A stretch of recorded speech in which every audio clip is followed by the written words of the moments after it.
Welcome back to day 3 of calculus. We're moving on to section 1-4. And this might be new for some people. However, I've heard through the grapevine that in pre-calculus y'all talked about this.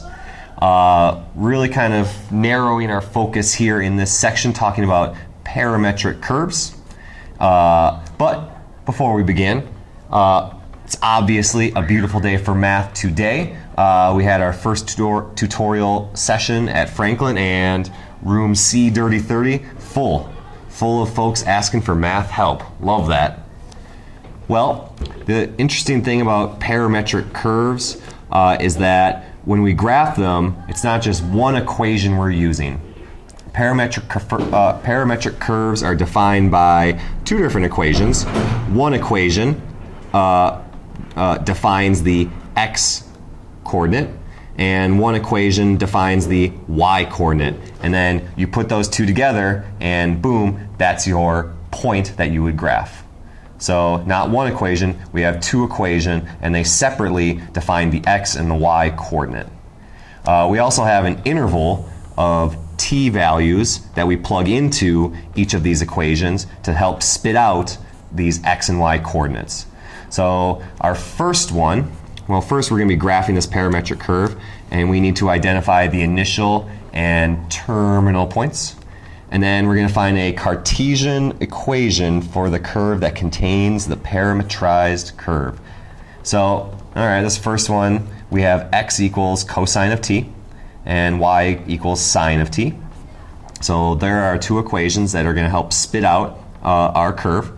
So we're going to use our calculator to graph these. And we have to change the mode on that. So turn the beast on. And if we go to mode, oh, this one's already in parametric mode. So normally we're in function mode. But if I slide to the right and press enter in parametric, that's going to change the mode. And we want to make sure we're in radian mode when we do this. So then we go to y equals. And we'll see when we go to y equals now, we can type in an x equals and a y equals. So we type that in, cosine of t, and normally we pushed x for the variable, and I have this in the wrong spot. So x equals cosine of t, and y equals sine of t. So now that's in parametric mode, it spits out a t instead of an x when we press x. Then we also need to look at we need to define in our calculator to tell it to go from 0 to pi when it graphs it. Otherwise, it's just going to graph something random or way too much. Oh, this one's already here. So the t min is 0, and the t max is pi. So that's looking pretty good. And I'm going to graph this, just make sure we have a standard window. Oh, what happened there? So, okay. We have to change that back from 0 to pi. All right, now it's crucial when we press graph, we have to pay attention to where the graph started and where it ended. And we have to pay attention to the direction it traveled. So I'm going to press graph, and we want to see where it started and where it ended. Did you catch it?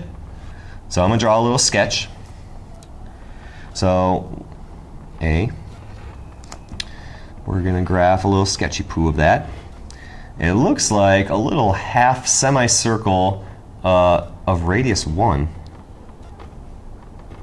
And it looks like it's in the upper quadrants of this graph. So if we've paid attention, we notice that it started here and then moved in that direction and then ended here. So it appears that that initial point is right here at 0, 1. And then the terminal point, oh, and I have that wrong, 1, 0.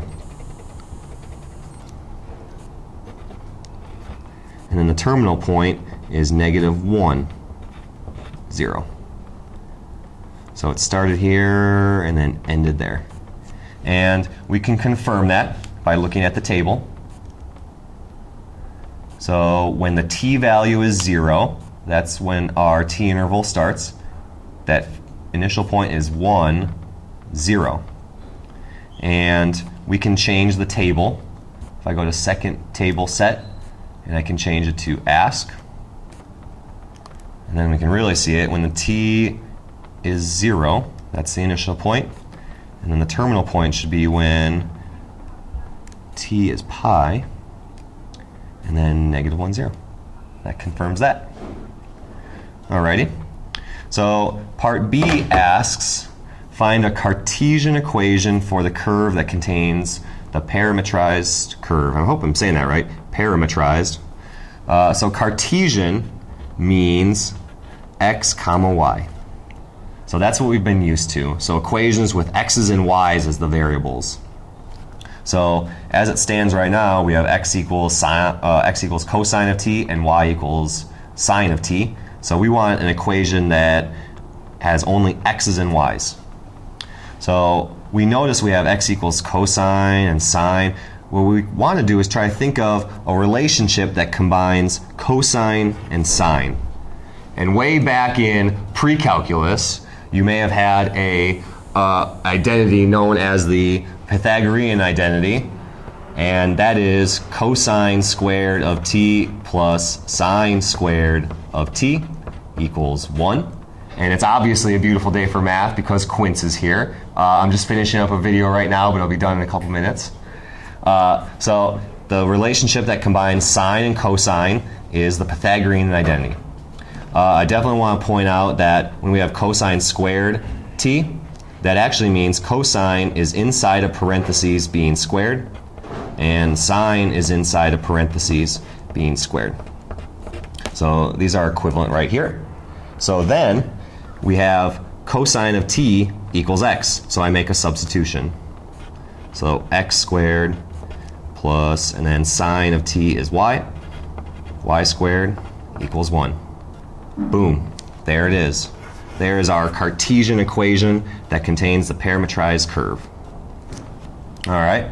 Number 2. Here's another flavor of parametric curves. So we'll do the same thing. We're going to graph using the graphing calculator. We're going to type that in. So x equals 1 minus t, and y equals 1 plus t.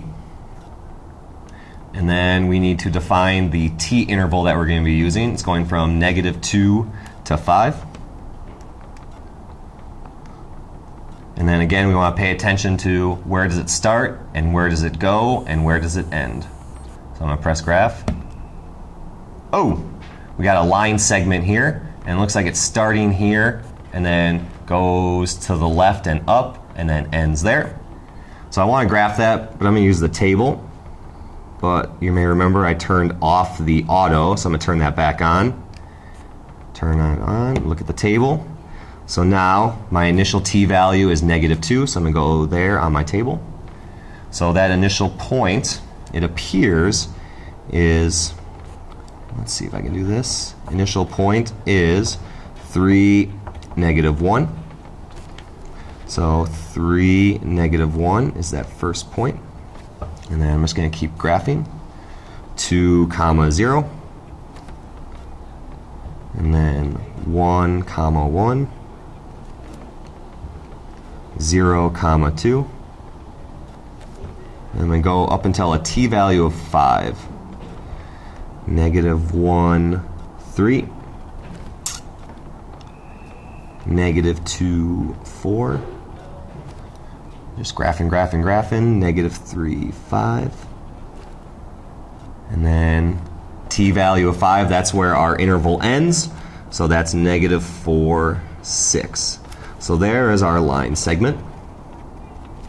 And that terminal point is -4, 6. All right, so we've done part A. The next piece is to come up with a Cartesian equation for that. I'll get this out of the way. So again, we're trying to get an equation that contains only x's and y's. So I don't know, since we're familiar with equations that start y equals, I'll write y equals 1 plus t. I'll use that parameter right here, y equals 1 plus t. And then in a little thought bubble, I'll consider my x equals equation, 1 minus t. And what I'm going to do here is I'm going to solve this second equation, this x equals, for t. So I'm going to add t to both sides, subtract x from both sides. So let's see, I have t equals 1 minus x. So why I've done this, there we go. Now I have a t equals, I can substitute that into my y equals equation. So 1 plus, and then t equals 1 minus x. And since that's just a plus sign right here, I can combine this all to make y equals negative x plus 2. So according to algebra, the Cartesian equivalent of this parametric curve is y equals negative x plus 2. And if we look at what we have here, starts at 2, goes down 1 over 1, down 1 over 1. It worked out, thank goodness. You're now ready to complete these problems right here. Enjoy.